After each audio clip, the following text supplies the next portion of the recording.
Hey, folks, it's KP Burke. The show is called American Loser. We're putting the spotlight firmly on second place. There is a heroic politician by the name of Leo Ryan who does not get the respect he deserves. He's going to get his flowers here tonight on this show. And what we're going to talk about is his entire life, where he incarcerated himself in Folsom Prison, investigated riots in Los Angeles, and then also went on an ill-fated rescue mission to try to help people that were trapped in, let's just call it a cult, down in Guyana. Things did not go well for him over there, but we're going to get into his story and more here this week on American Loser. Fill her up. You're listening to the Gas Digital Network. On the edge they take the throne, built on bones of those unknown. Coming first, never last, still erased from the past. I am an American loser. No one remembers my name. No legacy and no future. One step behind in the game. All right, folks, welcome back. Gas Digital, thank you for having me. It's so good to be part of the network here. I'm very happy, folks. My name is KP Burke. The show's called American Loser. We're putting the spotlight firmly on second place, as always. If you guys want to join the show, get behind the paywall so you can hear the stuff we're actually going to talk about behind said paywall. It's totally worth it. This network is fighting the good fight here. Join us over at Gas Digital. Legendary Legion of Skanks is on this network. Zach's Morning Zoo, High Society Radio. The Thing Is, all sorts of shows that I'm a regular guest on, and I love them for. So I'm very happy to be here. Of course, use my promo code LOSER and get $1 off a month. Join us behind the paywall. Be part of the insane chats. I mean, you guys in the live chats, people are getting nervous. They're in the booth with me, of course. The Dominator is here, folks, and good old St. Mike Harrington. You fellas want to say hi to the people? How you doing, people? How you doing, people? Good old, and then Dom, the Dominator. Honest to God, I love that you're here, Dom. You make the show easy. Thank you. Thank you. And real quick, I want to introduce, first of all, Joe Conti, my guest last week, gave me a hard time on this one. Joe Conti is one of my dear friends, and he gave me a line of shit, and he says, of course, I'm sure you love me. You must love, you love me as much as every guest. Why would I invite people I don't like to hang out with me? That's the question I'm going to ask. Well, it's his huge following. It must be. My guest today, honest to God, one of my favorite comics, one of my favorite people, a son of New Jersey like myself, the great Brett Druck joins the show. Thank you for being here, buddy. Thanks for having me, buddy. Nice to be here. Edit that out.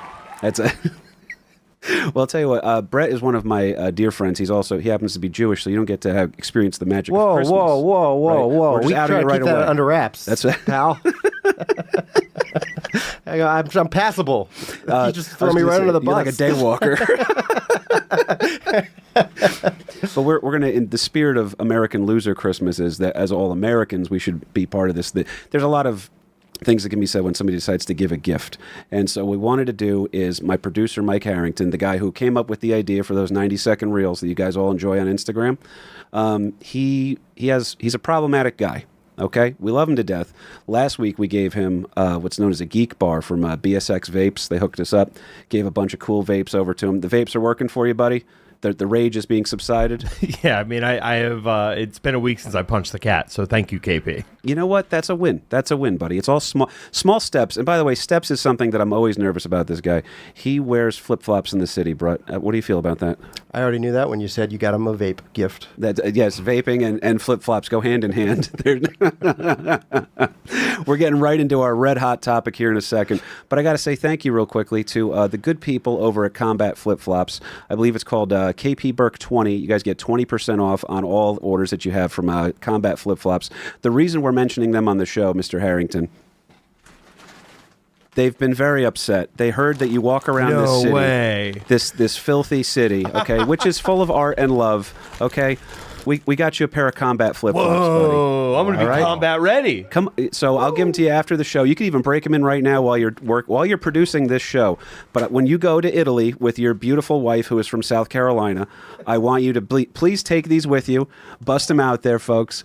The good people, and that is the good folks over at Combat Flip-Flops. They wanted to hook you up with that. Thank you. We try, buddy. We try. What did that have to do with me being Jewish? Well, I just, like I said, the listeners need to know ahead of time. Oh, it's another Jew episode. Let me turn it off. There's about 3 people in the live chat like, I'm out. Dude, you are one of my favorite conversations to have too, because our text messages, you're very you're a well-spoken guy. I consider you highly intelligent, and we both somehow are misfits that are trying to apply decent brains to this ridiculous industry. Speak for yourself. I hear you, man. Here's my problem. You think I'm doing better than I'm doing, and I'm like, I wish I could get where Druck is. Okay. Anybody who says that has no idea how I'm doing. I get a lot too. I feel bad too. You know. Well, the idea is fake it till you make it. That's what they say. I will never do that. I'll be myself and stay where I am. Stay broke. You're doing the right thing, man. You're doing the right thing. I sent you this topic ahead of time, and our text messages just back and forth on this topic got me pretty excited, because sometimes the guests come in blind, which I welcome that as well. But you're not a lazy guy. I knew you did some research on this dude. I'm a procrastinator, but I will get it done at the last minute, and I did. Yeah, it's a pretty good one here, man. And he kicks ass, man. Well, what I do a Tarantino type thing here on the show, and I you gonna smell my feet? Well, we're gonna get to. Why do you think I got on flip flops? It's the key that we have over here is I like to start at the end of the story. So the end of the story is obviously going to be, you and I talked about this. Everybody knows about Jonestown. If you guys don't know about Jonestown, it's it's hard to make jokes about it sometimes. We're learning more info about it sometimes here too. But at the same time, any comic just can't resist. Like, what's the little nugget of funny we can slice off of this? Sure, yeah. So, what is the thing that you learned recently, or that has been discovered recently? So, there's a couple of cover-ups with the whole Jonestown thing, because I remember this is a story.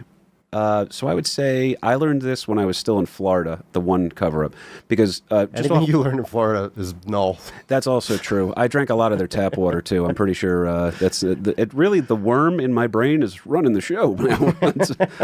But off the top of your head, like, what did you know about Jonestown coming into this one? Because a lot of people have 90%. I knew mass suicide, and I think I knew Guyana.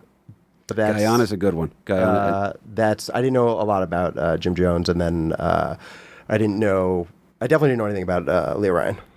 Well, Leo Ryan is the hero of this story. Yeah. There's no doubt about it. It's crazy. I watched 2 or 3 Jonestown documentaries, and they cover the story, and then Leo Ryan's like, oh yeah, and also this guy Leo Ryan I'm like, no, that should be the story. That's the guy showing up trying to save people here. Yeah, and the crazy thing is that, that's what he's known for, even that sliver, but he did so many other cool things. That's why when we were doing our text messages back and forth, I was like, all right, Brett's doing the deep dive like I am. Yeah. I like to sit and write in the break room at my my day job, and I'll sit there. Everybody goes home for the day, and I just avoid my girlfriend and my stepkids for about 2 hours. But I get a lot of writing done in the meantime. So what happens is I'm reading this guy's story, and I'm like, this is probably 5 separate movies if we were to write this about him. And I'm very excited because we're actually going to bring back a segment we did on the show called Casting Couch, which is if you were to make a movie about this guy, who would you cast as the actor? So, folks, as we tell the story of Leo Ryan, leave in the comment section here on YouTube, comment on my Instagram, anything like that. Who would you be casting as Leo Ryan in this movie? I'll let you think about it. Come up with something I'm not going to put you on the spot like this. But first, I should probably explain to the listeners who Leo Ryan was. In a little tiny top bubble blurb on Wikipedia, you can kind of surmise that it's this. Leo Ryan is a Navy veteran, a former school teacher, a Kennedy-era inspired politician who held office as a member of the U.S. House of Representatives, tackling numerous difficult situations, often head-on. He was a very involved dude. He was an admirable man who fought for transparency and also justice within every branch of the government, and then also in people's personal lives.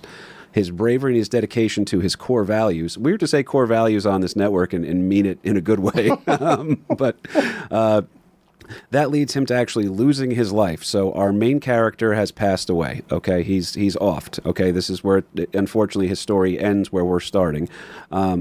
But it's weird. He makes a terrible trip to Guyana in an attempt to live up to the core values that he set himself up for.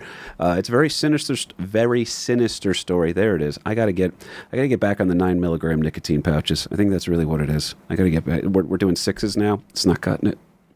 I didn't even know you smoked. I don't. I do the pouches now because Well, you did at one point, right? Cigars. Oh, yeah. Cigars. Yeah, I was a yeah. big cigar guy. I still yeah. am a cigar guy. It's the Right. but the beautiful part of this is that you don't have to smell terrible the entire time after that you're done smoking a cigar. Right.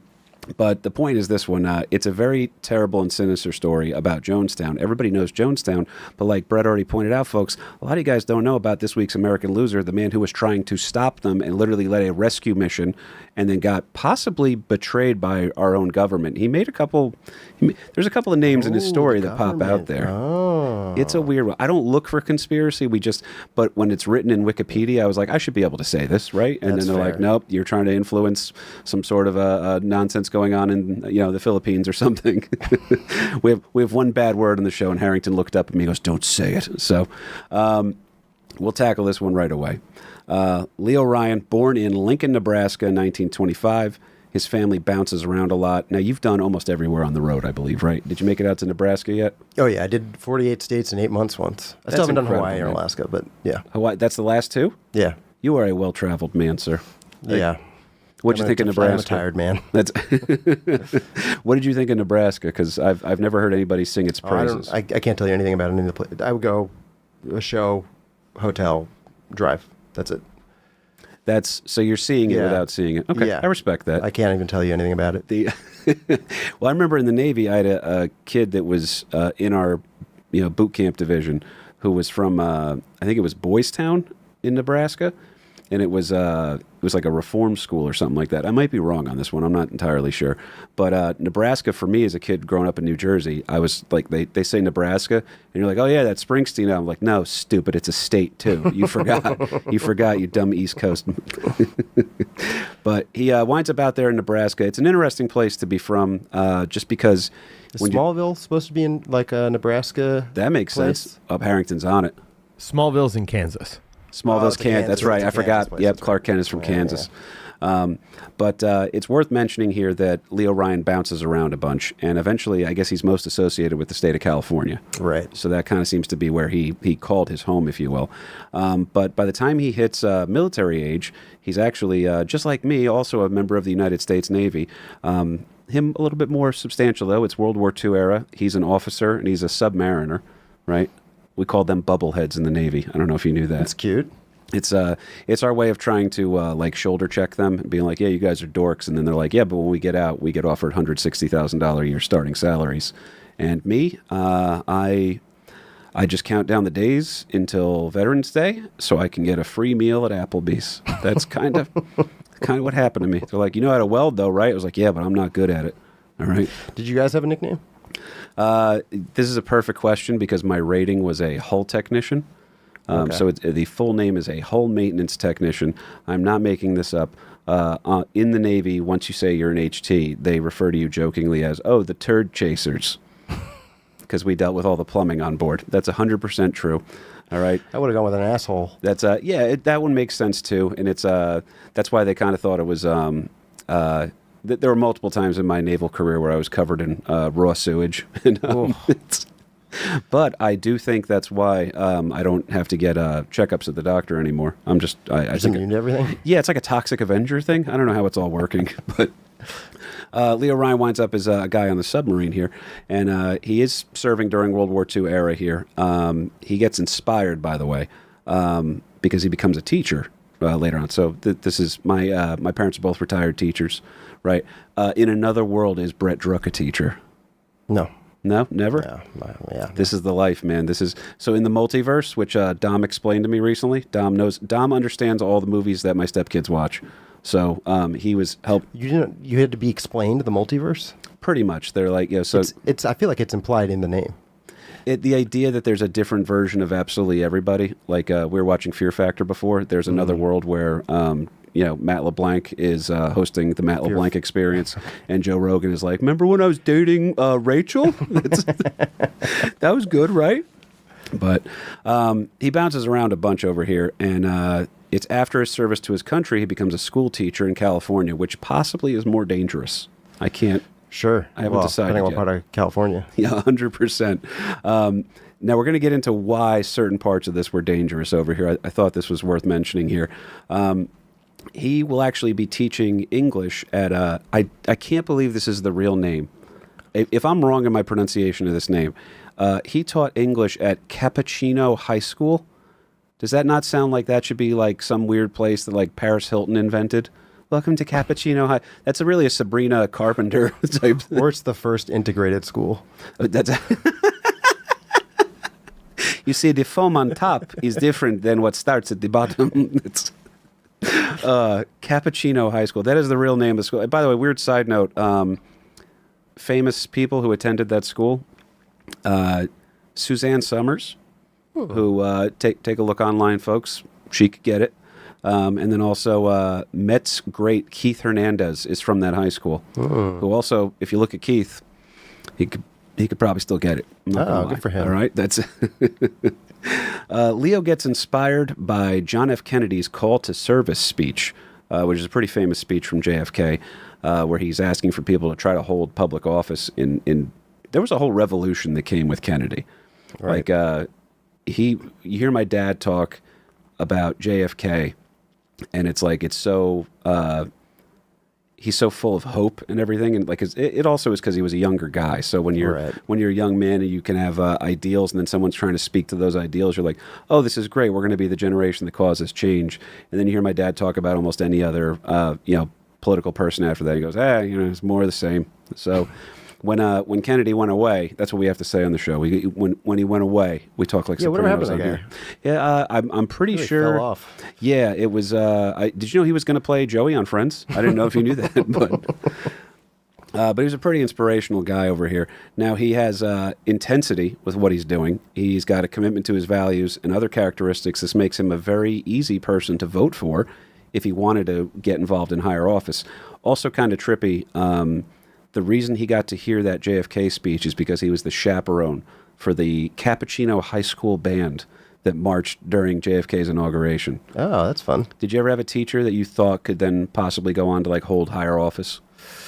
Yeah, for Really? sure. I can't remember his name, but there was a teacher everybody wanted for math and science in 5th grade, and he was great at being funny and entertaining, and he just had that charisma that I could see he could A inspire funny people. math teacher would have changed my life. Yeah. I was bad at math. Dude. Oh, yeah. It was. That's the reason why I remember my Uncle Terry, who was a guidance counselor. He was looking over my report cards and transcripts and stuff when I was trying to apply to college, and he goes, oh man, all right, so probably like a history major, English pretty good too. And then he looks at math and he goes, all right, this is like minimum 2 years of Bergen Community before we can get anyone to talk to you, right? You got to get these. It was bad. And then also, oddly He's enough, like, here's your GPA. You're like, I don't know what that means. Those are numbers. I remember when they told you like, oh, if you want, you can go to the guidance counselor to find out your class rank, and I was like, I'm good. I'm not going. I'm not going to find out. I don't need to know how many people are better than me in this school. I already feel that way every day when I pull up in my '96 GMC Sonoma and I park it next to some girl's Audi Quattro that her dad got her because it's very safe. So. Did you grow up with a lot of rich kids around you? So where I grew up was an interesting place. It was, again, we're both Jersey guys. So for me in Passaic County, it was you had a lot of nice cars in the senior high school parking lot. Some people bought them with shady after-school deals that they were doing. Other people had fathers who owned companies or something like that or were executives. So it was, I never felt poor, but I was very aware that there was another level to, like, when you once you see the cars, that's when you can kind of figure out whether or not you're going to have a chance with a girl. And I remember a girl I had a huge crush on showed up with, she was older than me. She showed up with like a red Mustang convertible.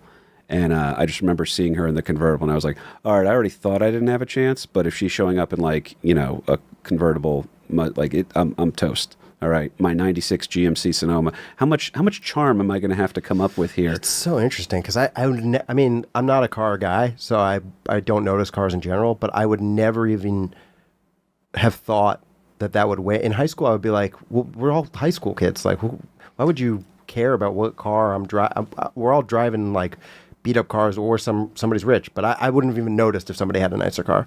Oh, that was when my, maybe this is just my self-harm coming into, I think that's what it is. I was also in my own world. I was like, if a girl didn't like me, I'd be like, I just got to jump higher, like I got to get better at sports or something. I would just like, I was not locked in. I just So probably I was more just in my own world than anything. I don't know if that's a you thing or a me thing. I think it's both of us, buddy. I think we just explain why we're comics. That's But interestingly enough here, I did not know this. South San Francisco is its own city. I didn't know that. I really had to read it twice on this one here because within a year of hearing JFK's inspirational speech about calling the good people of America to higher office, which is kind of what you hope for. On paper, that's a very idealistic thing. Leo Ryan becomes the mayor of South San Francisco within a year of that speech. Soon right after, they figured out they have a winning formula with this guy, and they're like, it's that thing you were talking about with your math teacher.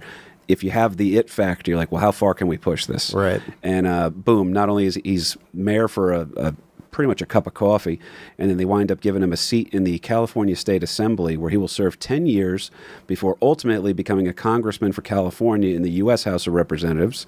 Very popular guy. Tends to handle very sticky situations in a very aggressive but understanding way.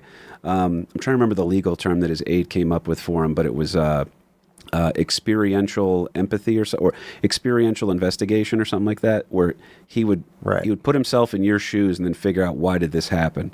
And if you had people like that, holding higher office, more of them, I would say nowadays.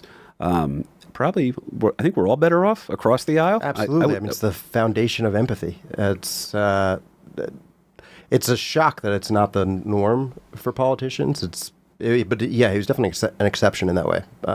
You read this guy's story and you're like, all right, this is an American hero. Yeah. Why is he getting forgotten about? And then you realize he made some enemies along the way. Yeah. Well, he's downright heroic because he follows through on his core values, but also there's a lack of grandstanding. He's not leaking to the press, oh, by the way, I'm going to go do this thing. Right. This is where, as you and I were talking about, it's 5 movies that you could make about this guy's life.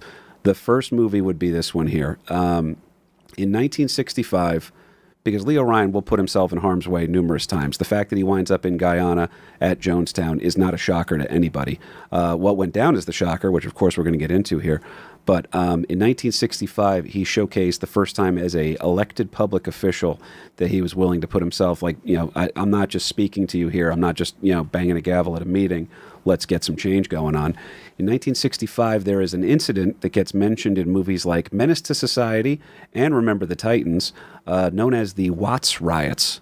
I did not know this existed before. And the reason why nobody covers this is because the Watts riots was the worst thing that ever happened to L.A. before the Rodney King riots. And that happened during our lifetime. So obviously I remember this is how spoiled of a kid I was. When the OJ case was going on, my only complaint as like a 5-year-old, I was born in 87, so maybe I'm fudging numbers here. My only complaint was that all the news networks were covering OJ, and I was like, oh, I'm going to miss Power Rangers today. I don't even care about this guy. The guy from The Naked Gun did something, I guess. I don't know. But I just remember being very upset because, there was a lot going on. Power Rangers was a universe for me. But apparently in this L.A. Which Ranger would you have been? Oh, for me, I was a Red Ranger guy. Oh, yeah. Classic. Yeah, I was a fan. I liked him there. And then the Green Ranger becomes the White Ranger. And that would be a hard sell today. If the Mighty Morphin White Power Ranger. Oh, yeah. I saw a picture of the Black Ranger and I think the Red Ranger today. And man, it's true. Black don't crack. It's crazy. Yeah, he looks like the same age. And then the other one was looking rough. It happens too. You know who held up though nice? Pink Ranger. Oh yeah? Yep, she held up. For the longest time, my buddy was swearing up and down that was actually Hillary Swank. He swore it up and down, and then I remember showing him on IMDb when that was first coming around. I was like, nope, see, proved it right. And he literally just he went into that place where it's just absolute denial. Oh yeah. So yeah, he couldn't even the dissonance. I am cognitive dissonance. There you go. Thank you, buddy. So I told you you're smart, man. I get it. One in every once in a while. It's like when I land a great history fact, but then I literally trip over my own 2 feet seconds after. That somebody will sit there and be like, "Oh yeah, KP knows a lot about that," and I was like, "Oh cool. Now which avenue am I parking on?" And they're like, "Why are you? You shouldn't even be driving here." But. The Watts riots goes down. LA is going to go through some. LA is a problematic city, folks. I don't think anybody. It's not new news. It's not old news. But in L.A., they're going through a little bit of heated racial tension. There's a black man named Marquette Fry. That is a good name, by the way. That is a good name, yeah. If you were on, like, you know, you got spots tonight in the city. If you found out, like, hey, you're getting bumped, Marquette Fry's here. I get it. You'd be like, all right. I don't know who he is, but I get it. I'm assuming he's going to be on Hot Ones soon. You know what I mean? But Marquette Fry, he is a black fella. He's a kid, pretty much. He's a kid. I think he's 18 or 19. He's drunk. He gets arrested for drunk driving. And not only does he cop to being drunk, but his mom shows up. And it is a classic scene of a black mother showing up because his brother was in the car with him. And his brother is released, and they're arresting, you know, the drunk driver. They're saying, you're released. So he goes to the house, and he tells their mom. And his mom shows up and starts going like, I told you not to drive. Why are you driving my car drunk? What's wrong with you? Get your head out of your ass. So she's probably waiting there for an opportunity to maybe, you know, smack him around a little bit. Right. But they impound her car. So when she finds out While that she's being a good mom. she's losing her car. So they probably could have worked something out that didn't have to be necessarily as aggressive as they were being. But there's some sort of a scuffle. Somebody somehow or other winds up shoving the mother. And it's one of those things where you're like, I know you and me, both mama's boys to a certain degree. Sure. Right? And anybody puts their hands on your mom, it's game on. Right? Yeah. That's the rules. So I understand why that turned into a heated confrontation. But the onlookers are sitting there and they spin up this whole story that, oh yeah, the cops, they beat up a pregnant woman. Right. So it's the game of telephone out of control right now.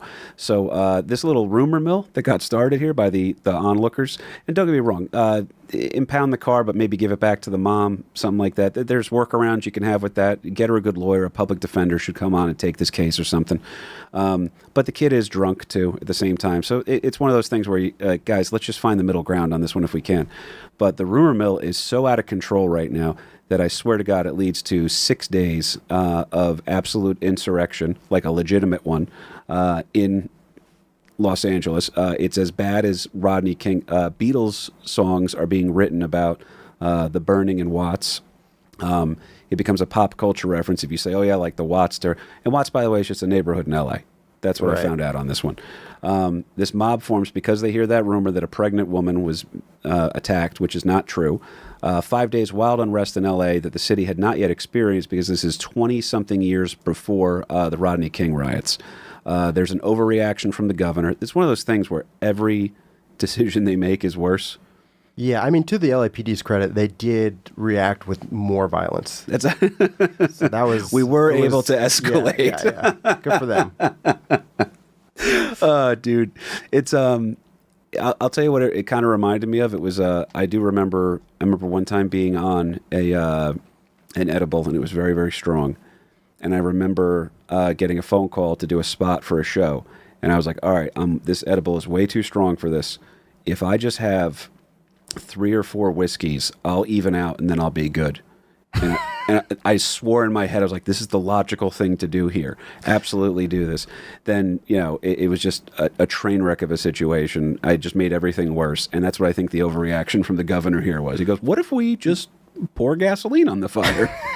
Well, also, you just kind of described the end of Jim Jones' life. Oh, boy. That was also his his plan too. He was like, not to skip ahead, but he was trying to even himself out between barbiturates and amphetamines. He was, but he actually had a more logical, I think, plan than you, because one of those is an upper and a downer. I think you'd put a downer on the top of a downer. Yes, it was what I wanted to do is I wanted to make sure that my brain couldn't keep up with my body. That's what I wanted to make sure I would.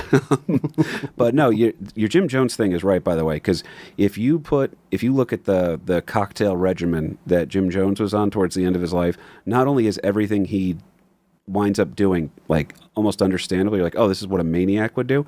But if he just had a typewriter, he's Hunter S. Thompson. That kind of made me laugh. By the way, a little note on this one here. The overreaction of the governor has a mass arrest policy, and the California National Guard gets called in to break up the Watts riots. Total chaos ensues. The CIA actually dispatches a team to study this.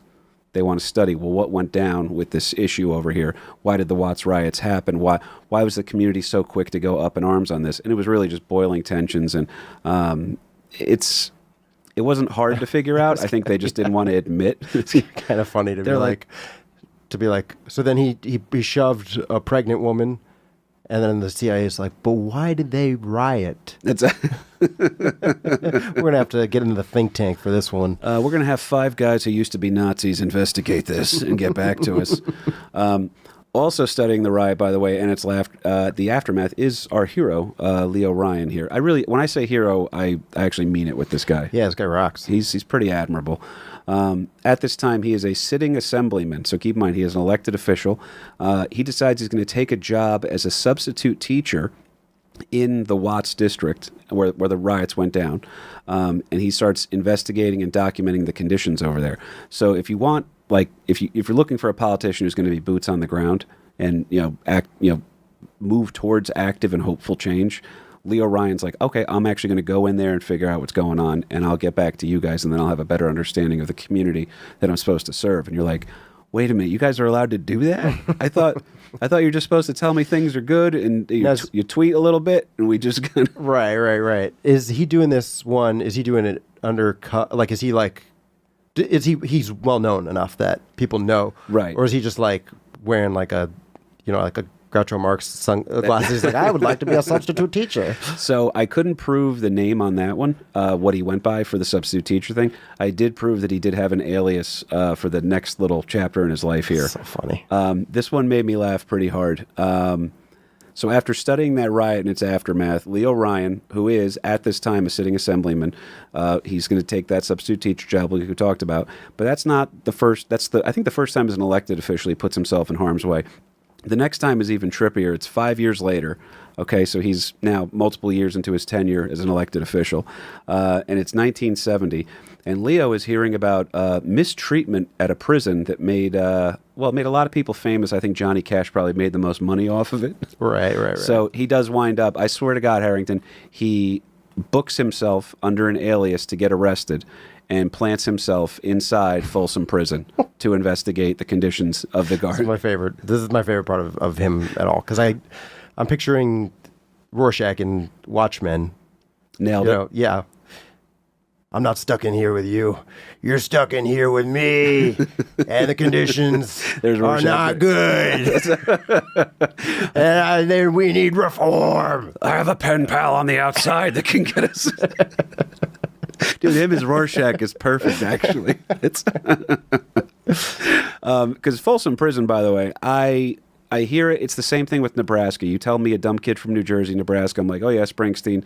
You tell me Folsom Prison, I'm like, Johnny Cash album. They're like, no, it was a very fearful correctional facility. It wasn't, right. Not that there's any that you're not afraid of, but there are some that are a little bit more intimidating than others.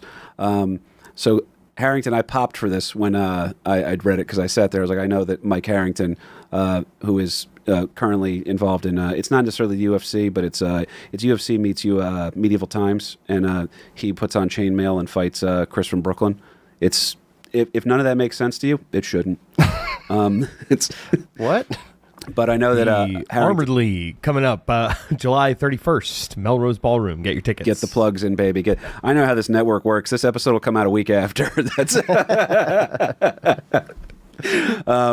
But absolutely, check out, and if you're not following Harrington over on Instagram, beautiful family, beautiful life. It makes no sense. He's a saint. He's Saint Michael Harrington, folks. But Harrington, you're going to love some of the prisoners that were in Folsom Prison. I did a little digging around on this one. Keep in mind, Leo Ryan will go in using an alias, has himself arrested, strip searched, and will serve 10 days in Folsom Prison. At what point do you think, how many days into your prison experiment, by making yourself incarcerated, do you think you think you could do the full 10 if you committed to 10? 10 days? Yeah. Could you do 10 days in prison if you had to? I didn't go into the details on this prison, but it sounds like it was pretty bad. Probably not. It was a rough one, man. I think if you told me it was 10 days and I just had to do the 10, I could figure it out. But I don't know. I got a fat ass, so I can't go to prison. That's the problem. He's a handsome. He's a handsome fella. I won't even jaywalk, man. It's also single, by the way, ladies. All right. So ladies love a fat ass. That's what they don't tell you on Red Pill Theory. More truth on that one. So it's no, Brett, handsome fella, smart fella. Ladies, why just jump in on it, will you? Okay.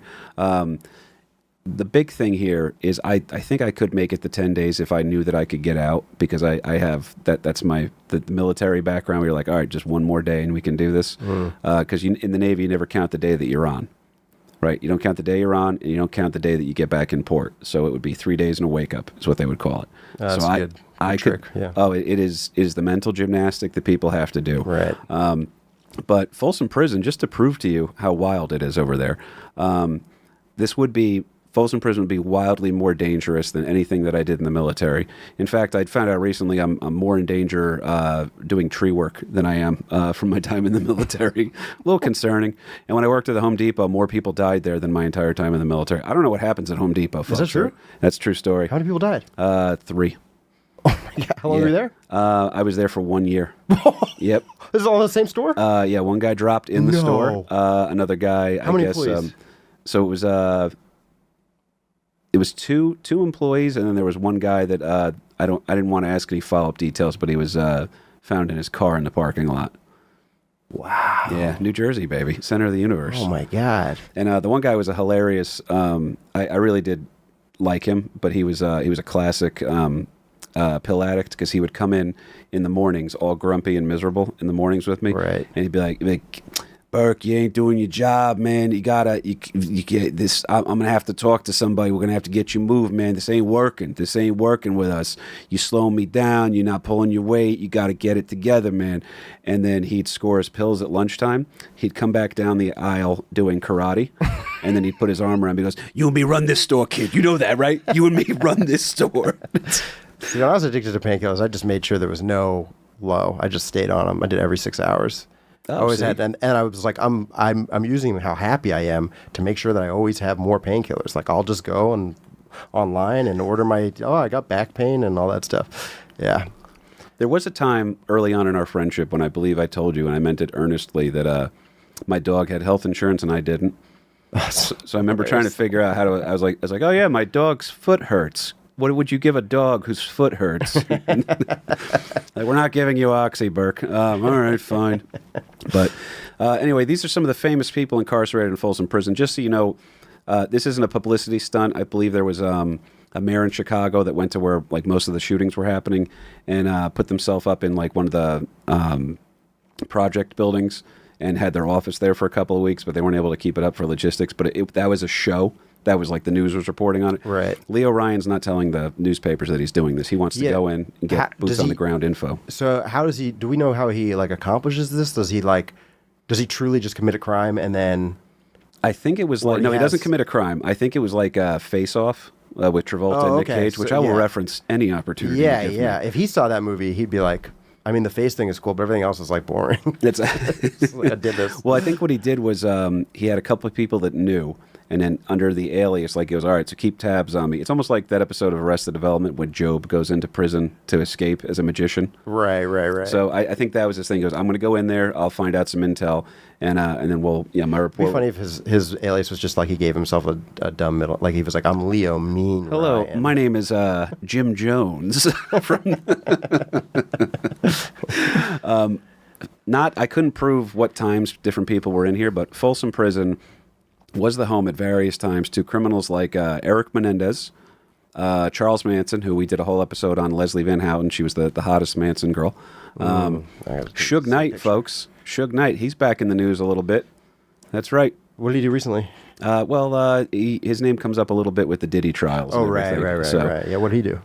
Well, Suge pops in there just from probably previous... I sat there, I'm like, all right, I got to weave in and out of this one, don't I? Just go through the whole Diddy trial real quick. So yes, also Suge Knight, Sonny Barger. Wait, what was the hot Manson girl? Leslie Van Houten. Leslie. Oh yeah, that was one of our first. That was, I think, our first episode on the network. Actually, she's a stunner. It's and she's holding up too. She's single too, Brett. If we can play American Loser matchmaker she's a good here, lady. Mm-hmm.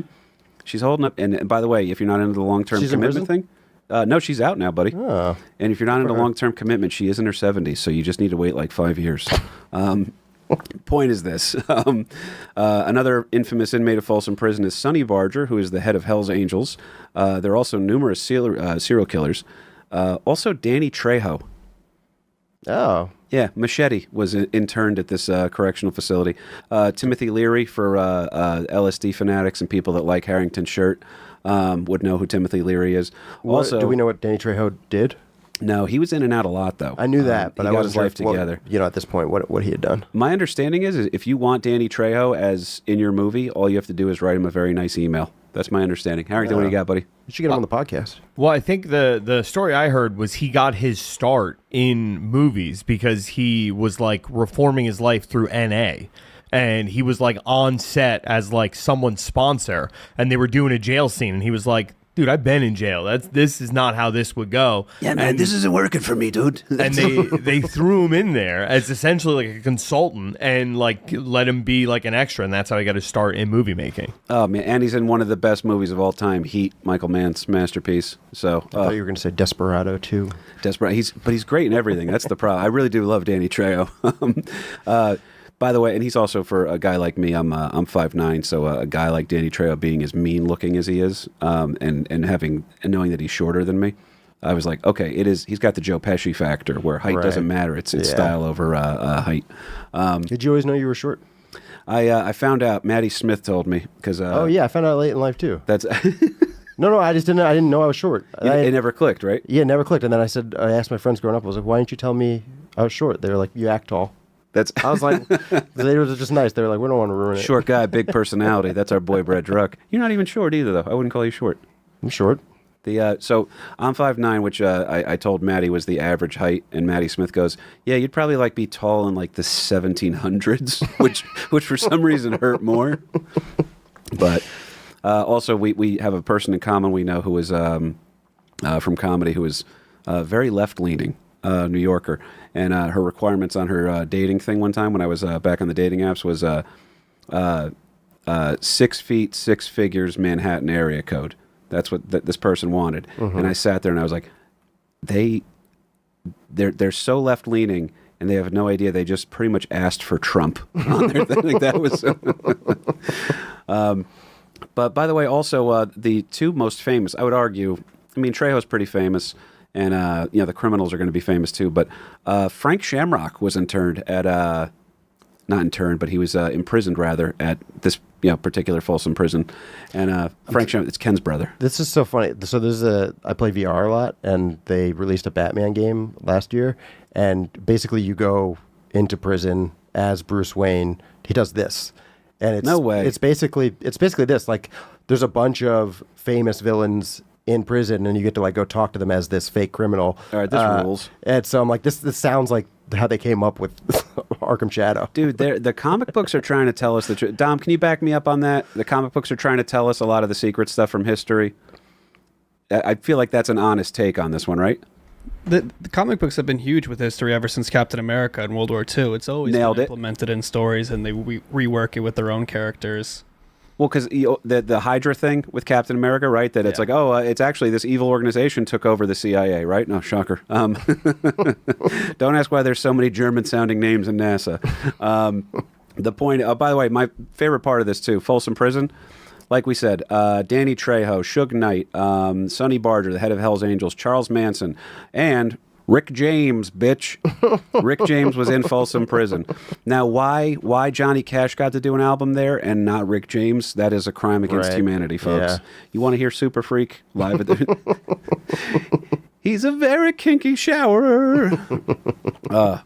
Now, Leo going undercover here is ballsy.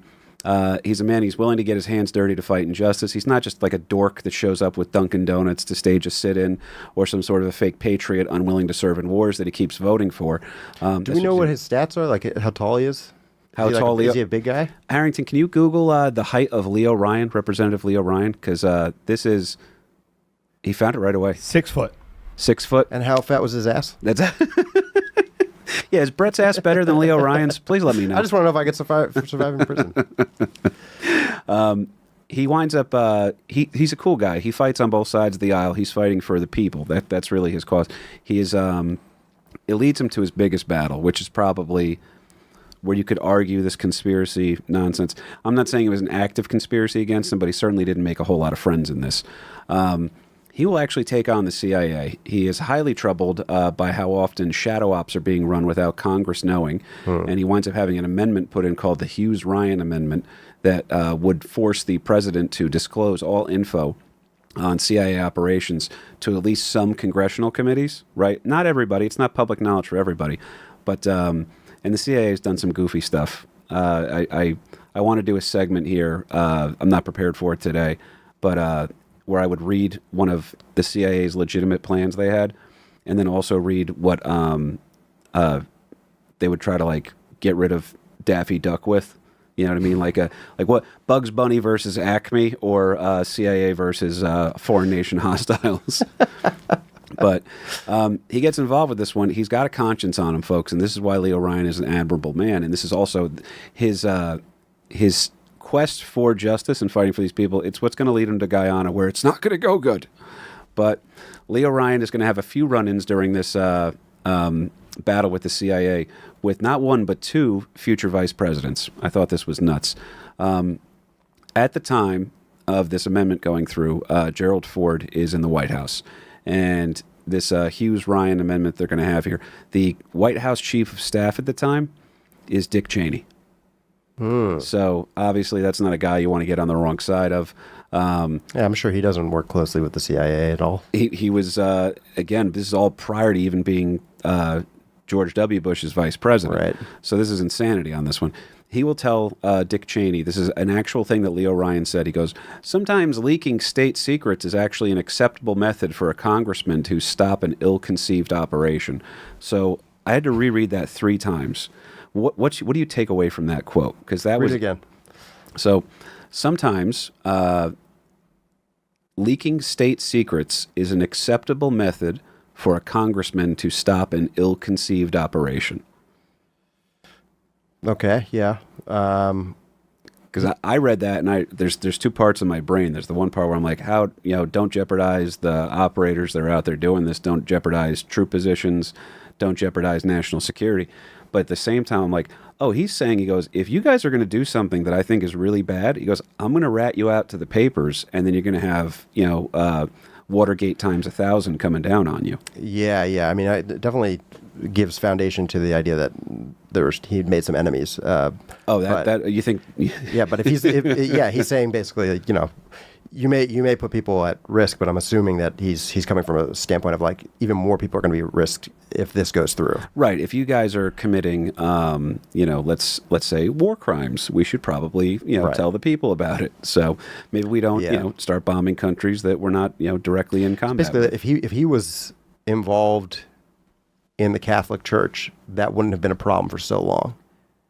That's a pretty good point. Because that's basically once you go, well, think of the greater good that we're doing and stuff like that. If we expose this, then it'll take down the whole Catholic Church and all. Right, are we ruining that? But that leads to a lot of fucked up shit going on for a really long time and being covered 100%. up. And this is we're also far removed from the idea of when popes used to openly call for war.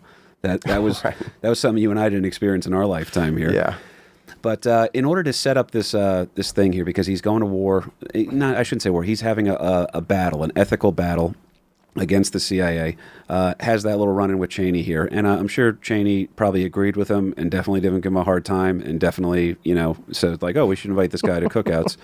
Hey, you want to come pheasant hunting with me? That's But in fact, Dick Cheney's definitely a cookout guy. Oh, I was going to say, I do feel like it would be a good cookout, though.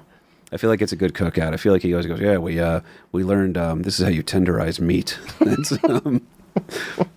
So he was willing to make enemies to try to get the greater good accomplished over here, which of course will lead us to the ultimate event in Leo Ryan's life. It is his last act on Earth here, folks. If everything else that we said, I think he's ranking pretty high on the hero scale right now. Yeah. What this last act in Jonestown is, this is where, yes, you're an American hero for what you did here. One thing it's not hero-esque, but I think I learned was that he gained some public profile in the beginning of his political career by having, instead of having just like regular staffers, by making sure that he had a bunch of young women and had them wearing like short skirts and go-go shoes. Right on. And that gained him like a bunch of attention. So that's just a thing that I like about him. I'm like, yeah, that guy's cool. Oh, is this so? He's doing the Leo DiCaprio, Catch Me If You Can thing, where he's just showing up all the time. We don't even notice he's fighting the CIA. Tell me more. Really? What's your sign? What's your sign? Are you a Sagittarius? That's crazy. When you said the Leo DiCaprio thing, that could have gone either way. That's it's one of those things, man. But I think Leo Ryan handled himself with. He was very well liked. I don't think he ever lost an election. Actually, he was. Once he was in office, they're like, "Yeah, you're doing great things. Keep doing them." Yeah, I think we're pretty happy with you. He struggled. I think maybe he lost leading up, but once he won, then he was good. And I think it was like one of those JFK speeches was what inspired him to try again. He was a JFK style Democrat, which is it's a specific type. And always, whenever we mention the parties on here, we never actually mean the thing we mean because they always change every 30 years. Right. But in order for us to tell this part of the story, Harrington, we have to set the zeitgeist. You heard it here, folks. You know that sound. That means we have to explain to you what's going on during the times here. If you didn't know this, Brett, zeitgeist is German for spirit of the times. So we're going to try to bring our listeners here, if we can, to the year of 1978. It's 1978. Do you think I didn't know that because I'm Jewish? That's well, I actually wasn't sure because if you were going to be like, oh, zeitgeist actually means this, I wanted. As soon as you say zeitgeist, I duck. That's Brett Duck. That's. It's 1978, folks. Jimmy Carter is president. The Yankees are World Series champions. The Dallas Cowboys won the Super Bowl. This is a history show, by the way. Saturday Night Fever has dudes everywhere trying to take over the dance floor like Travolta, while they hope to hook up with a girl that looks like Raquel Welch or Linda Carter, a.k.a. Wonder Woman. The reason that I do these is so I can explain why, if my girl is ever on my computer, she helps edit everything. I love you, babe. You do a fantastic job. Thank you so much. But if she ever goes through my Google search history and she's like, why is he searching hottest woman of 1978? It's because I couldn't remember Linda Carter's name, babe. That's why. The Cars and Van Halen will put out their debut albums. Animal House will change comedy movies forever. And my parents started dating. Yeah, my parents started dating. And by the way, if you ever see, I know Harrington has seen a photo of my mom from the 70s, and Larry Burke outkicked his coverage, okay? He's just, he was starting to go bald a little bit. He had the mustache going on. My mom's never seen my dad without his mustache on. It's a little bit weird. But that would concern me if that was your Google search history more. If it's like, when was my mom the hottest? When did my parents start dating? Well, I hottest my mom in 1970s. Yeah, was my mom hot in the 70s? And by the way, that's going to be a terrible thing. I found this out recently. I saw in a comment section. Let's just say an adult film actress with the initials RR was in the news again. Riley Reid. Okay, thanks. And somebody was saying that she's a parent now, and she's it's totally different. And the angel's like this. Yeah, I'm sorry. The baby's like this sweet angel, and how could you be cruel to this poor baby online? Yes, you're correct. People shouldn't be bullying your child online for that. I agree with you there. But that kid is going to have to be the nicest kid ever because it will never win an argument ever in life, because you can actually say like, oh yeah, isn't that true? And let's Google your mom in a room full of African-American fellas. Boom, there you go. It's the Cartman's mom thing playing out in real life from South Park. That's really what it turned into. Yeah, but you don't know with these younger generations, they're all kind of like, they might even be like, they might just shame, they'd be like, who cares that she was a woman who expressed her sexuality? Oh, that if you grow them up in L.A., maybe that's the key. They got to grow up in L.A. so they can. Well, the Gen Z might do that. Gen Alpha, from what I understand, is dumb as shit. So they would just be like, "Huh, mom." What are my stepkids in? Which one are they in? What generation? I wonder. They're 4 and 6 right now. They're Alpha. Alpha, yeah. Alpha? That's it? Oh yeah. That's why they're dumb, Brett. They're 4 and 6. Yeah. Okay. Wow. I did have a moment with Carly and I.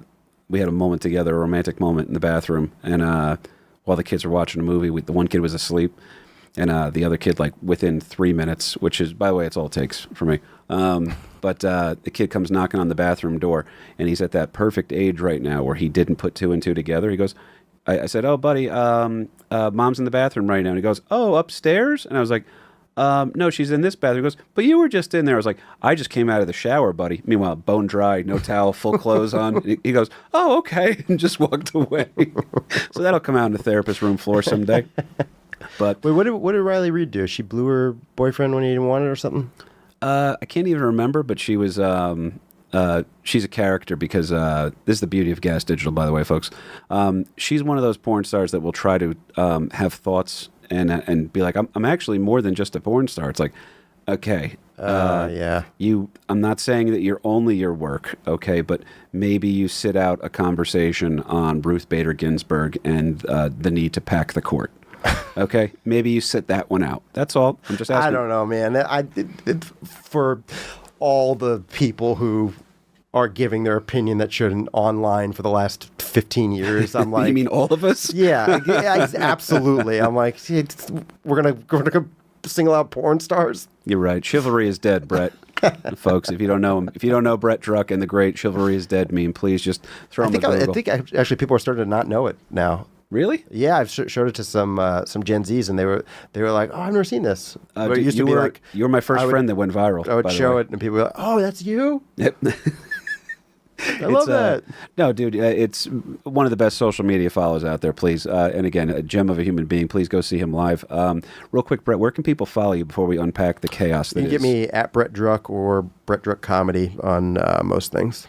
Right on, dude. I'm not sure when this one's coming out, but you have road dates coming up or anything like that? I do. I have a bunch. I have to update my website, but yeah, I'll be traveling around a little West Canada and around the States. So sign up for my text list on my website. That's the best way to do it. Please go see Brett. You will not be disappointed. I work with him every chance I can, and you're one of my favorites, buddy. I mean that. I'll back at you, pal. Now, my dad, around this time frame in 1978, he had a Datsun 280Z. What is that as a car? Yeah, it was a precursor to Nissan, was Datsun. Oh. So the 280Z. So my dad had the mustache. He was Magnum PI before Magnum PI. He would show up in a little convertible, and that's how he got my mom, apparently. That's what he, Good for him. He outkicked his coverage. He's a handsome fella, too, in his own right. But California, 1978, it is a pre-coked up 80s time set. So Guns N' Roses wasn't really a thing yet. The Bee Gees are singing a song called Staying Alive, which is going to become a real challenge for a group of people living in a weird commune in Guyana known as Jonestown. What did you find out when just surface level Jonestown knowledge? Because I feel like everybody knows. If you guys don't know, we're going to explain it here as well. So don't shut it down and start Googling. But Brett, off the top of your head, you hear Jonestown. You kind of summed it up earlier for us, but give a little more detail, whatever you know from the top of your head. What do I know now? Yeah, well, go for it. Oh yeah, I mean, he was a cult leader. He got in trouble. The heat was coming on him in the States, so he took he's like, let's go somewhere else. And then he was seemingly, like all good cult leaders, he was trying to do something cool and stuff like that. But really, he was behind the scenes. He was pretty abusive and total maniac. Yeah, a nut job. He went from civil rights leader to mass murderer, essentially. Yeah, that was the also interesting about him was that he was so much like black people don't have it. It's not fair to black people. But he was in his brain. He was like, black people are easier to manipulate. I'm gonna aim for them. He was an evil dude. Yeah, he was an evil dude, and he slid right in. He was he masqueraded as a civil rights leader. He would say all the right things. He goes, I respect Martin Luther King's dream. This is how he continue his dream. Also, I'm going to run a religious thing because then I don't have to pay taxes. That's religion and the mafia, folks. Or I shouldn't say mafia, organized crime in general. Those people are always doing very well. It shows how quickly and how prosperous you can become if you're not paying taxes. That's really what it boils down to. That's why the Fed cracks down on them. Like, they're not paying taxes, guys. Come on, kick up upstairs, okay? The real mob is in town. So Jonestown is a wild one, man. It started off as a group called the People's Temple. It was a religious group headed up by the infamous Jim Jones. Harrington, just at your leisure, can you pull up a picture of Jim Jones? There's no non-creepy photos of him, by the way. Even when he was in his, Anakin Skywalker era, he was still a pretty creepy-looking dude. The glasses that he What's an Anakin Skywalker era? I believe that's before he turned into Darth Vader. Oh, I see. Yeah, so he goes full Vader. When he's just a charismatic pastor? Even then, he's kind of creepy-looking. Yeah. So he's like, I could use that. You wouldn't want to hang out. Oh, what'd you say your name was? Easy Mark? Easy Mark? That's great. That's great. That'll look nice in my church. Oh, man. Well, again, that's a class. It wouldn't shock me if that was Rosa Parks, by the way. I really, you could convince me of anything at this point. That woman is dark. It's there. It's there. The fact that you could see both of those people in that photo without 2 different lighting kits is insane. Oh yeah, white balance was a thing. This was achieved back then. That lady looks like she has either the greatest recipe for sweet tea, or she knows a way to cure a stomach ache by doing something pretty risque. No, but so this is him. This is the figure that he's trying to portray himself as. Good pick on the picture, by the way, Harrington. So he's portraying himself as I'm a part of the community. We're trying to heal. What's he holding? He's holding her hand. Oh, he's holding her hand. It does look. it did look like it could be anything on this. Jones is. Well, go ahead, buddy. I was going to be a racist. Don't worry about it. You're on Gas Digital. Glad I stopped. Oh yeah, this is where I should do that. But he's an interesting guy. He is, like you said, straight up cult leader. Went from civil rights minister, had a majority black congregation for a white minister. That was something he was selling these people on. We can all go together very far is what he's trying to sell. He was people. Wait, what's the comic's name? What's the comic who does W. Kamau Bell? No, the white comic Gary Owens. Oh, he's Gary Owens of church. Jim Jones is the Gary Owens of. Oh, dude, that's pretty perfect. So interestingly enough, Jim Jones, like you said, he goes from civil rights minister to straight up cult leader. He has ideas of his own divinity. He starts thinking he's God himself or of a divine purpose. And he has a desire to start his own socialist paradise in Guyana.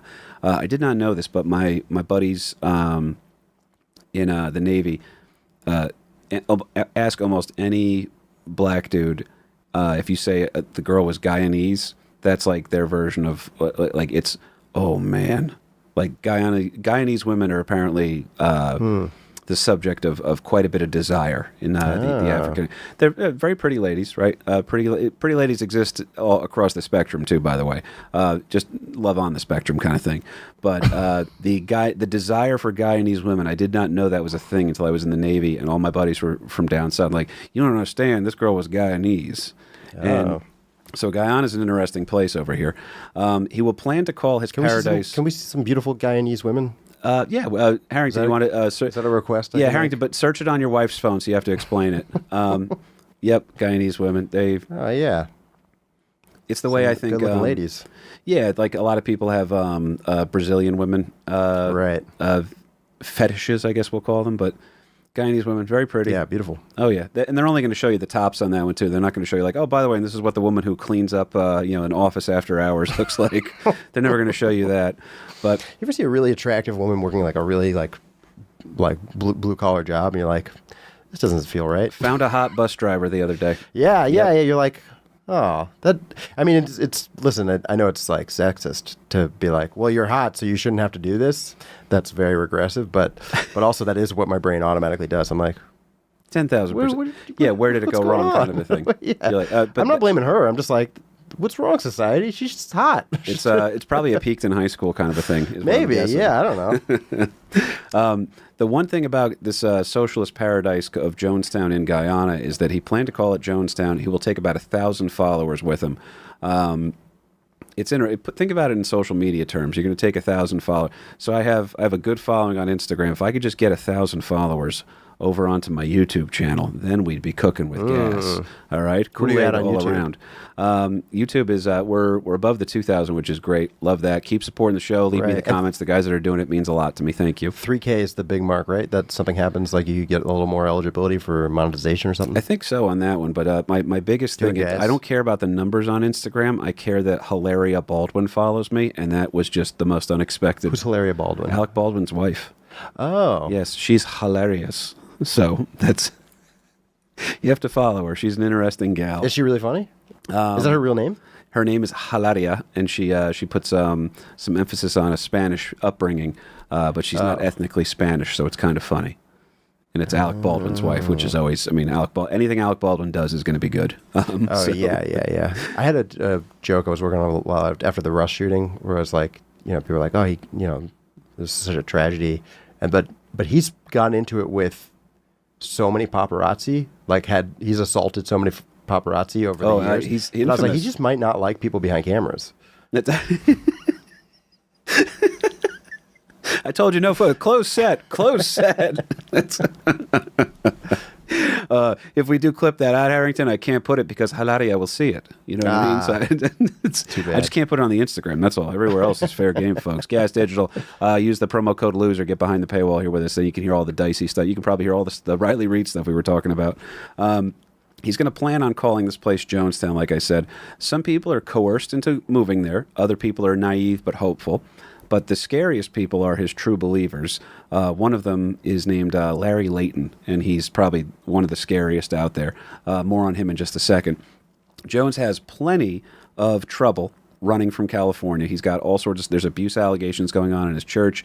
As you mentioned, massive drug addiction that's not slowing down anytime soon. Almost impressive, by the way, he was able to keep up with the drug habit all the way in another country. It's almost as if it was being supplied to him. You know what I mean? I wonder, he should have that Jack Black Tropic Thunder scene where you just, I gotta find something. But he's kind of having a reverse Russell Brand. Yeah, that would do. Ooh, reverse Russell Brand. Because he's already found Christianity, and he's leaving the States. And then Russell Brand's going to come here and become Christian. Yeah, become Christian to escape the... Right on, dude. That Yeah. one, that tracks. That tracks. Leo Ryan is going to get directly involved with Jonestown, by the way, when his friend's son, I had to make sure I read this correctly.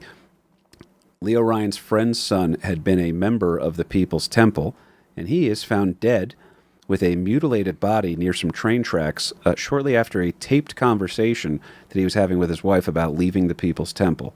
So it's the idea of like, maybe this is a little bit less of a religious organization and more of a cult that you can't escape kind of a vibe. Or the trains were listening. The train, They were pissed. It wouldn't shock me on that one, man. All of this combined with the abuse allegations, there are reports indicating that Jonestown is actually a slave camp and that people are being held there against their will lead to our hero, Representative Leo Ryan, getting directly involved, as had been the case throughout his career.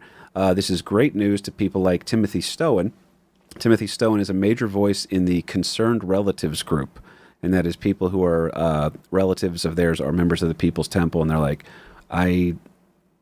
enough of us are concerned about what's happening there that we need someone to get involved. So Timothy Stowen is like, well, our knight in shining armor has shown up, and he is the 6-foot-tall, gorgeous-assed Leo Ryan, and he's coming here to save the day, folks. What's interesting about this is that I'm like thinking about the perspective of Leo Ryan at this point, because he doesn't necessarily know that, you know, he's got whispers, he's got inklings that this is stuff. But beyond that, he and Jim Jones they're on the same side of politics. It's just that he's genuine and the other guy's virtue signaling. The other guy's pretending to be right. We haven't used a good virtue signaling reference on here in a while. I think you nailed it. It's past 2017, so.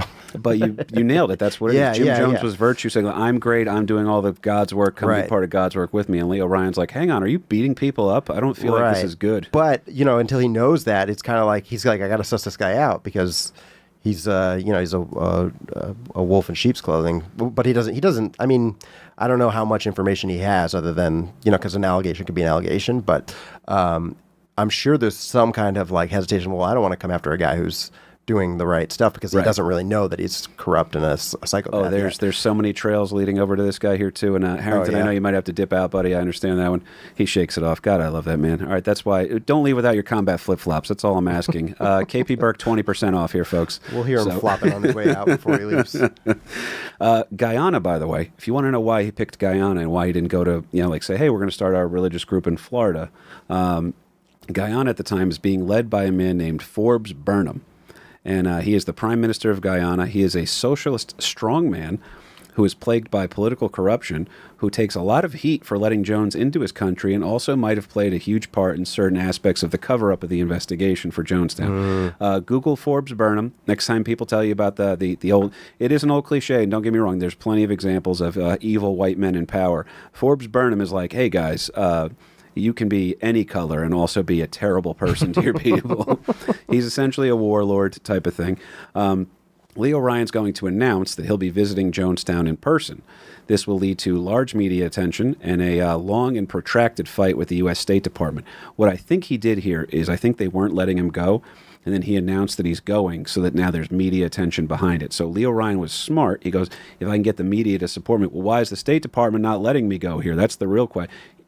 he knows how to say, "Hey, I'm going to make a big stink if you don't give me what I want," kind of a thing. So he's using using the freedom of the press to express the people's will to go check in on this thing that's very troubling. Which, by the way, good thing he checked it out, because I don't know if you know much about Jonestown, folks. It's not good. It's not good stuff. Yeah, you really wonder, like, if he hadn't gone, how long that would have gone on for, how bad it would have gotten. The argument I heard was that it accelerated the process, but it was always heading that way anyway. Yeah. I mean, it sounded like he was fucked up on barbiturates by the end. So that's just from the addiction aspect. He was coming to a wall. It was like my buddy at Home Depot. You didn't know what you were going to get in the morning. You're like, is today the day, guys? Nah. I'm feeling pretty good, actually. I think, put the Kool-Aid away. We got time. He announces he's going to go over there, and it's the State Department is telling him, we actually understand that Jonestown is just fine. Don't get involved with it. Don't get involved. It's just fine over there. And they don't want to cause an international incident by Leo Ryan getting involved there. But one of his subcommittees at the U.S. House of Representatives he was in charge of Americans that were living in communities overseas. So I guess the other word for that is diaspora. That's where people are from somewhere, but they have little pop-up areas. So he's going to go over there. Has that. He has to take insulin. Diaspora. Yeah. Type 2. Well, type 2 diaspora. Leo Ryan, by the way, is going to do what Leo Ryan does. He eventually gets permission and funding to do it. He goes into his closet of costumes. Who am I going to be today, folks? Hello, I'd like to join the People's Temple. This is where another famous future VP pops up, by the way. George H.W. Bush's future Vice President, Dan Quayle, who is pretty much Kamala before Kamala in terms of a VP. Everybody's like, how did you get here? Right. Dan Quayle is friends with Leo Ryan and is invited to join him on this trip. Dan Quayle is unable to attend, and the trip goes on as planned. And so Dan Quayle almost is not alive if he goes on this trip over here. The investigation is immediately at odds with Jim Jones himself and his disciples / devotees. Sabotage is possible but not proven until it became absolutely unavoidable here. We're going to explain in a second. Ryan's team will arrive in the capital of Guyana, which, by the way, is named Georgetown. So you're in a country in Africa that's named after King George III of England. Also, side note, Georgetown, Guyana, is the home of one of my favorite actresses who has the best stage name of any actor I've ever seen. CCH Pounder is from the great show The Shield, from a million other great things. She was also in Face Off. Holy shit, I forgot. Yeah, CCH Pounder, greatest stage name ever. God damn it, Dutch. The three people that got that reference are going to enjoy it. But despite hotel reservations being made, rooms in the hotel are now unavailable, and this entire group, with literally a member of the U.S. House of Representatives, are sleeping in the lobby. Ryan gets stalled by Jones for 3 days via his legal team and the Guyanese government. Eventually, part of Ryan's entourage is allowed to fly to Jonestown. Traveling with them is a guy from NBC whose name is Don Harris. More on that in legitimately 2 seconds. Brett, who do you ever get confused for, celebrity-wise? Actually, I'd never had anything until the last 4 or 5 months. I get Kieran Culkin a lot now. Really? To the point where I'm getting on stage and I say, I'm not Kieran Culkin. Let's get started. Let's stop it. Yeah, shut it down before it begins, kind of thing. Yeah. And then people, if I don't say that, sometimes people are like, you're like that guy from Severance. And I'm like, what? And they're like, the young guy. I'm like, you mean Succession? And they're like, yeah. So you have to correct them on the reference. That's happened twice. Oh my god, yeah. Mine, when I was heavier, it was King of Queens all the time. Oh, I got a lot of Kevin James references there. I feel like you look more like his brother.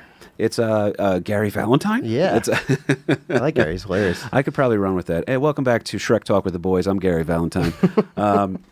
But Don Harris is an important guy here on this one. At first, this team that is visiting Jonestown is greeted very warmly, like a teacher that's about to be observed by a principal. Hey guys, everybody play it cool so I can look good in front of the principal, and then I'll let you guys have an extra recess, or I'll bring in a candy on Friday, that kind of a thing. Just don't cause any shit. And Don Harris of NBC, he kind of looks a little bit like our boy Leo Ryan. And so that's why I was asking about celebrity doppelgangers here. A guy by the name of Vernon Gosney is going to be one of the temple members that approaches him. And you could age into Mr. Incredible. I thought that one's come up too. Yeah, I could see that. It's it's a creepy one, but I think that's probably our Halloween costume next year. I think Carly already has plans for that one. But this guy Vernon Gosney has a little be Mr. case Incredible of, and a hot girl. That's a yeah. I mean, that's I outkick my coverage on Carly too. I make no mistakes about it. While the group was putting on this warm and fuzzy display to avoid any suspicion from Ryan, Vernon Gosney walks up to Don Harris and he hands him a note saying, Representative Ryan, it's so great to have you here. Welcome to Jonestown.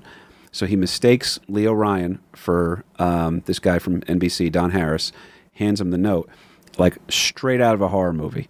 Looks down at the note and it says, please get us out of Jonestown. So a mistaken identity, and because the mistaken identity thing, now Don Harris like, I guess I should tell him, and guess who finds out? Jim Jones, right? Jim Jones is now aware of the note over here. He had mistaken Harris for Leo Ryan himself. The note again, please get us out of Jonestown. But in his defense, Leo Ryan was dressed as the Hamburglar.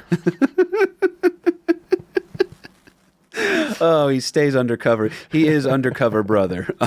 It's before I dive in over here too. You wanted to bring up a photo of the ladies' man. Oh yeah, because the way that he had his young staffers, like with the sexy appeal, he kind of was a ladies' man. But then at the end of, you listen to the Jonestown, like the last speech from Jim Jones. Oh, it's a tough one. Yeah, but he is slurring and has a lisp because of the barbiturates, and he sounds like the ladies' man. So Jim Jones sounds like Leon Phelps? Yes.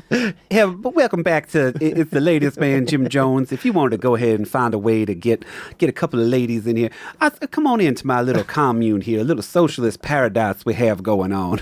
Yeah, and he does have a little bit of that twang too, so it really does. There's definitely whispers of ladies' man, except he's like, we got to kill ourselves. We're gonna have to just end everybody's life. I'm sorry, folks. I'm very sorry. This is Leon Phelps. Mike Harrington, enjoy the flip-flops, brother. This will lead to a lot of chaos immediately, too. That's a great reference, by the way. My buddy Andy Highroller, who he doesn't want to be on social media. He's like a weird punk rock dude that I love to death. He's down in Memphis. He has Jim Jones's speeches on vinyl, and he plays them for, That's terrifying. He's a terrifying man. He's a very terrifying man. Does he not want to be on social media because of the crimes he would be connected to? He's not he's more of like I'll tell you what, if he could have been a Vice reporter back when Vice was cool, it would have been the perfect thing for him. But Jim Jones is aware of this note, by the way, folks, and Leo Ryan's team seems to not understand just how much danger they're in. So it's straight up horror movie at this point, all right? Interviews are getting conducted by Representative Ryan and his team. They're showing many people are living in active fear of Jim Jones and want to leave this prison/paradise. This will lead to many defectors leaving with Ryan. Among them is a guy named Larry Layton. I don't know if you dove in on any of this for Larry Layton. I mean, I know that he's. I mean, I know why he's where defecting. He's yeah. So Larry Layton is defecting, and it's a strange request to all the other defectors because they're like, I don't understand. He's like Jim Jones's like right hand man. Right. Why is he leaving the commune? He should be. You'd think. I wonder if he's like phoning it into. He's like, yeah, and it's bad here. I don't want to go. This. Hello, fellow defectors. What do we have going on today? Yeah. Any news about leaving this paradise that we've built for you that you're so ungrateful for? But yeah, Larry Layton is a strange bird to be one of the defectors here, and everyone kind of knows this, and unfortunately it proves to be true in the horrible events that are about to happen. Representative Ryan, before his infamous incident on the airstrip that's going to end his life, there is an incident where he's almost stabbed while he's trying to break up a dispute in a family member type thing. I think somebody wanted to leave, but somebody didn't want them to, so they were waving a knife around. They had so many people who once they started like rushing out and they were taking people with them, a bunch of people were like, oh shit, I want to leave too. Yeah, we can leave? We didn't know we could leave. They're packing them onto the trucks, and the truck is so heavy that the wheels start to dip into the mud. And so I think this is when the delay happens, which causes, during this, I think is when the stabbing is attempted. It goes from him saying, I'm going to go put my boots on the ground like I did in Folsom Prison, like I did with the Watts riots, figure out what's happening, report back to the United States. And now he's realizing anybody I don't get out of here might not be safe. Yeah. So he's got, it's a palpable fear. Yeah, that must be so fucking stressful. Oh, and now he's trying to go back and forth with the State Department, who didn't want him to go, by the way. And again, he made some enemies, in the intelligence community by, going after the CIA. I do like to believe that the CIA is, it's a mix of good and bad. In what they could have done would have been the good thing here. My request as Representative Leo Ryan would have been like, please drop off, have the CIA drop off Kurt Russell and just have him just start, let him go full Rambo. All right. That's what we need right now. But, it's a terrifying thing. The travel arrangements to try to get all these people out are, it's considerable. Yeah. Okay. Especially going into 1978 over here. It's not just an Uber pool and let's see how many people we can get out of here. So he's freaking out. He's trying to take as many of these defectors as he can with him, but the arrangements, anybody he can't bring with him, he's afraid now, is not going to be able to be safe. If you get left behind, it's game over. So he's trying to take as many as he can personally here. He attempts to peacefully exit the commune until his arrival at the airstrip. So 2 planes will arrive. One plane contains Larry Layton and a bunch of the other defectors. As we mentioned, Larry Layton, not really seeming like a stalwart, defector. He seems like he's part of the old guard. Right. And Layton proves not only is he a true believer of Jones, but he was also a man on the inside against the defectors. Larry Layton will begin opening fire on the passengers while he's also on the small plane. So he wounds several people, kills none, by the way. That's got to be like that. If you and me were in an action movie though, and there's you have that scene where you got the dual pistols and you're just jumping across the screen, and then you just look up and everybody's still alive in the room, and you're like, oh man, I thought this was my moment. All right, let's reload and try this again here, folks. Nobody move. But he does wind up wounding several people here. Leo Ryan's plane it's just much worse for Leo. 3 journalists, including Don Harris, the NBC lookalike, if you will, and a Temple defector are murdered, while 9 others are wounded. Ryan's mutilated body has post-mortem gunfire. They fired about 20 rounds into him before shooting him in the face. So message was sent, you're not welcome here, Representative Ryan. We know what you're about. We know what you were trying to do. You're trying to ruin Jonestown for everybody. Ryan's staff in Guyana is in grave danger, but there's also, this is how deep the pull of Jim Jones and the People's Temple goes. Ryan's staffers back stateside are receiving threatening phone calls at night saying, the one guy who was one of Leo Ryan's aides, his wife answered the phone, and he goes, "Oh, is this the wife of so-and-so? Okay, just want to let you know your husband's meal ticket, he just got his face caved in. It's gone. You're all in grave danger. Don't ever try to mess with us again," kind of. And so they literally packed their bags and hid out in the mountains for about a month and a half after this. Whoa. So there's threatening phone calls stateside. So this thing has some legs to it. Now, it's truly just, it is a cult. And you don't know how deep running the cult is. You're in kind of a Manson era for all this, a post-Manson era where you hear cult and you don't know quite what they're capable of anymore. Right. Now, what I don't know is, because I know when he's given the final speech, Jim Jones is like, they killed the rep. I didn't ask them to do that. Like, how much of this is... How much of this is like, oh, he did tell them, like, go kill the rep. Did he have a machine that he couldn't control anymore? Yeah, right more on. Of a, I heard about a country that had some protests in a square, and then they had a specific battalion of military people that were very low IQ that started crushing people into meat. Worst episode of Paw Patrol I've ever seen.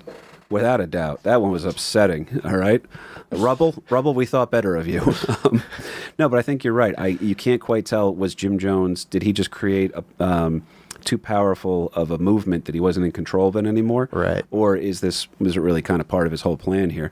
Now, this incident goes down, and immediately there's a guy, he was his last name was Burke, I remember that. He was an Ambassador John R. Burke, I think was his name.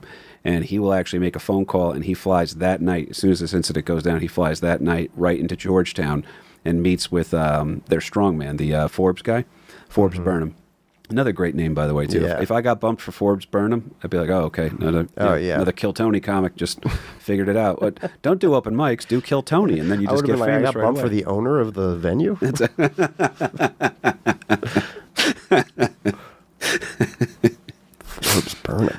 solid name. Yeah. But because of this, they realize they have to do something. So the next morning, the Guyanese army will bivouac their way through the jungle and arrive on scene at Jonestown. Now, Jones can stifle with a legal team. He can stop a U.S. representative who's probably not armed and doesn't have a ton of security with him. You can't stop the entire Guyanese army. They will arrive on scene to Jonestown to find what you folks probably already knew here. 900. Remember, he comes over with 1,000. Over 900 of the inhabitants have been mass murdered via grape-flavored poisoning. Okay, Jonestown is not something out of a horror movie. It's just pure horror. This episode is sponsored by Kool-Aid. This is what I remember hearing. This is what I was going to tell you. I'm sure Kool-Aid's one of the flavors of Harrington's vapes. Oh, it's his vapes? It's Jonestown grape. But the point was, I watched a documentary, and it was told by a couple of the survivors of Jonestown, and it was told by a bunch of the people from that Concerned Relatives group. And they said that what horrified them the most was, in Jonestown, they made everybody feel like they were, they were all true believers, and they all just, Jim Jones said, it's time to drink this poison Kool-Aid. Right, this was interesting. I didn't know before. Let's all and then I didn't know this, but it was, most of the people were forced at gunpoint to take it. If they wouldn't drink it voluntarily, they were injected with it. Not only that, but he had been doing these, I don't know why they were called white night things, but he would have congregation meetings where he would have people drink something, maybe Kool-Aid, tell them that it was poisoned and that they were like being punished, and then be like, actually, you weren't poisoned because you were faithful. Oh, that's so creepy. Some people drank it thinking this is just another one of those ceremonies. He did like a Pavlovian thing. He does this shit all the time. Yeah. Okay, we're all gonna die. I'm so faithful to the Lord. Yeah. And also, they had been injecting people with depressants. Like they would punish people all the time and then inject them with drugs. So people were also kind of in a weird state, and they had like an amount that was like they could have injected every single person there like something like 20 times over. A little MK Ultra action for you folks. Yeah. So people are, but yeah, I was always under the impression of like, wow, he did convince all these people to kill themselves. And it's like, no, he was doing some bullshit. It was, there's actual video he tricked of people. it. Oh yeah, there's this haunting video that will just live rent free in my head. And it's an elderly black woman, similar to the one in the photo that we were joking about before. But this poor woman, she goes, I can't understand it, Reverend. I can't understand. He goes, they're going to come down here and ruin our paradise. Everybody's got to go. He goes, and she goes, but I feel like the children should have a chance. Oh yeah. And she's appealing to him emotionally on that. And even then, he's just like, nope, sunglasses are on. He does. She actually almost wins him over. He's like. Oh yeah, they should. And he's like, but think about how bad it'll be for them. Like there's a moment where he almost comes over. You know, lady. We're almost wrapping up here, folks, but we do have to just put a good definitive end to this one here. But it's very weird because obviously for what we do on this show is we're telling you it's an event that you guys already knew. You guys knew about Jonestown. I'm very lucky. I have a very informed audience. You guys are amazing. So it means a lot to me to have the continued support here. Since we arrived in the network's been nothing but supportive of us, and you guys that have come over on YouTube as well. Keep leaving us comments over on the YouTube. We're putting new clips out every single week. We have a very big episode coming up. I'm very happy about. This one was the first one. I really mean this, Brett. It was the first episode that we've done where as I'm reading it, I was like, this holds true to the spirit of the show. And you've been friends with me since before I even had I was having this idea hungover driving trucks in West Orange, New Jersey. So right. I knew that this was something I wanted to do. So to have you on for this one and to have you be a subject matter expert, it's absolutely thanks for having me, man. I'm just surprised what the theme of the show is. I thought it was going to be like, are you garbage? I was going to find out if I was an American loser. Oh, you are not an American loser, sir. You're living your dreams, all right? It's we'll be losers at retirement age when we realize, okay, wait, hang on, what? But here's what I'm going to use as a bookend on this one.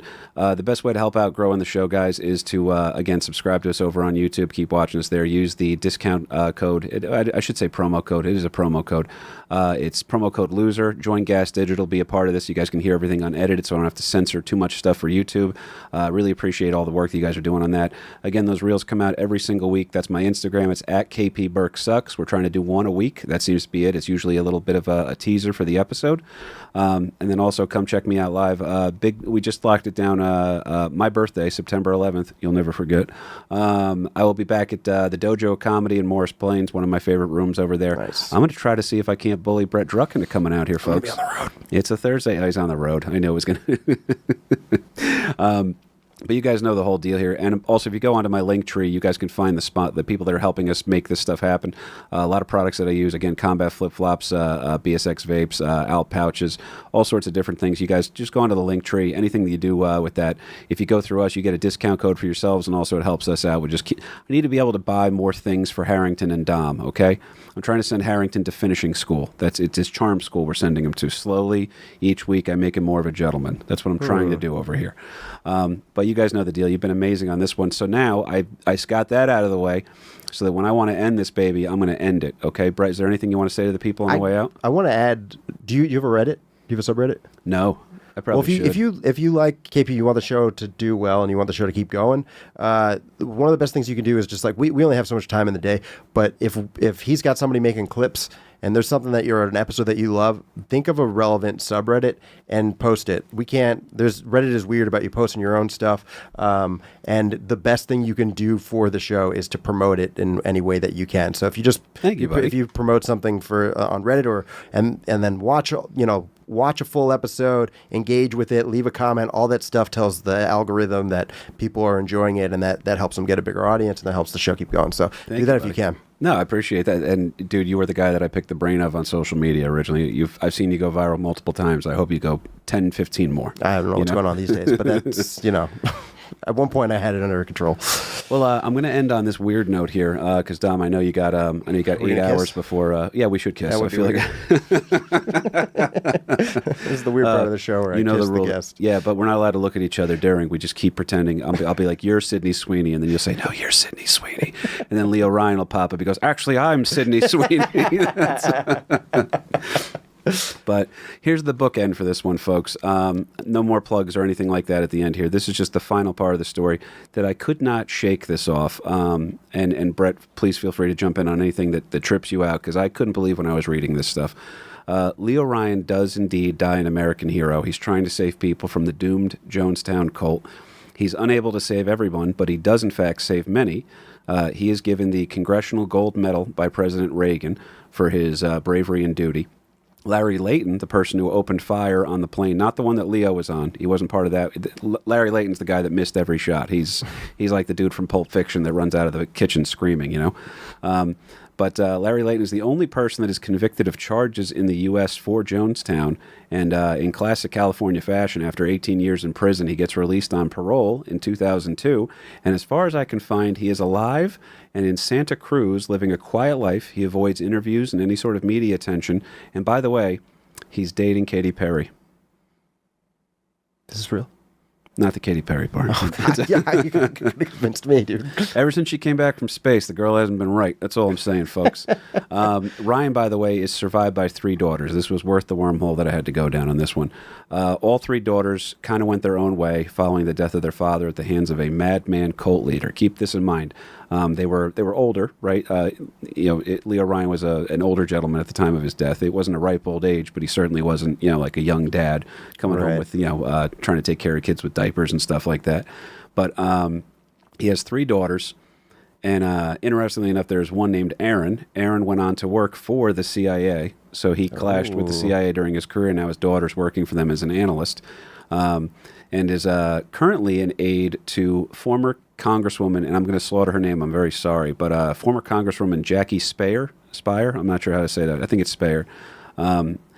But Jackie's interesting because Jackie was actually an aide to her father, Leo, and Jackie suffered 5 gunshot wounds on the same airstrip near Jonestown That's where she was shot alongside Representative Leo Ryan. So now her daughter... After pretending to be dead, and they came and started shooting people who were on the ground. It's straight out of a horror movie, right? Where you put yourself in their situation. You're like, okay, I don't think there's any winning hands here. Yeah. So Jackie Spire, by the way, wound up serving in Congress. She did not seek re-election as of 2022. I think she's on like a San Mateus Board of Education type thing or something now. But she's still actively involved. She's a survivor of Jonestown, and she took over Leo Ryan's district. So it was his picked successor here. And if she's going to carry on the torch for him, as long as you lived a life like him, then that sounds like one of the good people in office. Also, by the way, dating Katy Perry. Really? No, not that one. No, damn it. Yeah. Keep getting me. So, again, he had 3 daughters. That was Aaron. Patricia Ryan actually works in mental health. I believe she's the executive director of the California Mental Health Institute, something along those lines. And she actually was very involved with a group called Cult Awareness, which was very fitting because she's trying to train people like, hey, guys, this is what cults do to you. This is how they control you. There's the key between a religion and a cult is that you can leave a religion and you can maybe be shamed. Maybe there's really no negative repercussions other than that you're no longer part of that in your life. But a cult, that's very difficult to leave, and that leaves. There's a great documentary called The Source Family. It was on Netflix at one time, but The Source Family. And that's a non-violent cult. They had some trippy stuff that was going on, but that's a non-violent cult.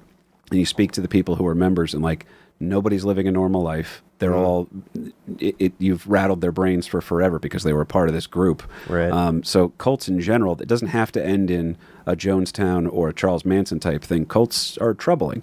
And so his one daughter went on to work for mental health advocacy and also so very, very honorable thing to do here, which leads us to his final daughter, Shannon Jo Ryan, who in 1981 joins a cult. Yep. So one daughter's working for the CIA and then helping her father's legacy live on through his chosen aide serving the U.S. House of Representatives. Patricia's working in mental health and cult awareness. And Shannon Jo joins a cult, folks. Which one? The Rajneesh movement. Do you know anything about them? No. Dom, you know anything about them, buddy? So they also, I think, had a HBO documentary or something like that. But she takes on a new name. She eschews the name Shannon Jo Ryan. After marrying a fellow member of this Rajneesh movement, and will be living in a place called Rajneeshpuram, which is a very controversial religious group. They also had a godlike leader who rejected many traditional ideas, and he will actually see his followers. I'm not kidding, folks. This is Leo Ryan's daughter joins a cult and says, oh, this guy is also very Jim Jones-like in everything he's doing, but he's an Indian guy, so there's a little bit of, I guess, mysticism that goes with him. But what they do is they say, well, we're going to actually make our commune, but we're going to put it in Oregon. So they have a cult commune in Oregon. And she's just like, yeah, this is completely different than Guyana. There's no way this could go off the rails.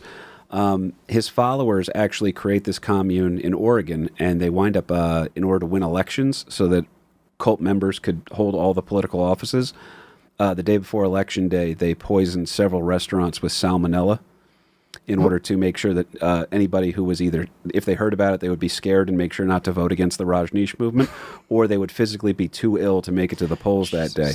Yeah, so the absentee ballots, folks. That's what the answer was to that one. By the way, if you get salmonella and you don't know that it's salmonella, like you don't go to the hospital immediately, it's oftentimes fatal. It's like if you go immediately, like you ate raw chicken or whatever, and you're like, that's why I feel sick. But if you're like, oh, I just have a flu, I'll tough it out. You wind up in the ICU or dead. This is another dumb guy from Jersey thing too. Is that for you and me? Probably you hear salmonella and you're like, I think he was my gym teacher. But so that's actually, it's great that you put that in reference because I said that was more of a goofy attack that they had. But this same cult will actually attempt to whack or unalive a district attorney in Oregon that was looking into them. So it's pretty wild here, folks. Wow. But that's what Shannon Jo Ryan got involved with. So wow. Yeah, he had 3 daughters, 2 going on to carry on his legacy and help educate the world. But it's like Meatloaf said, folks. Don't be sad. 2 out of 3 ain't bad. That was this week's American Loser, Representative Leo Ryan. On the edge they take the throne, built on bones of those unknown. started first, never last, he'll erase from the past.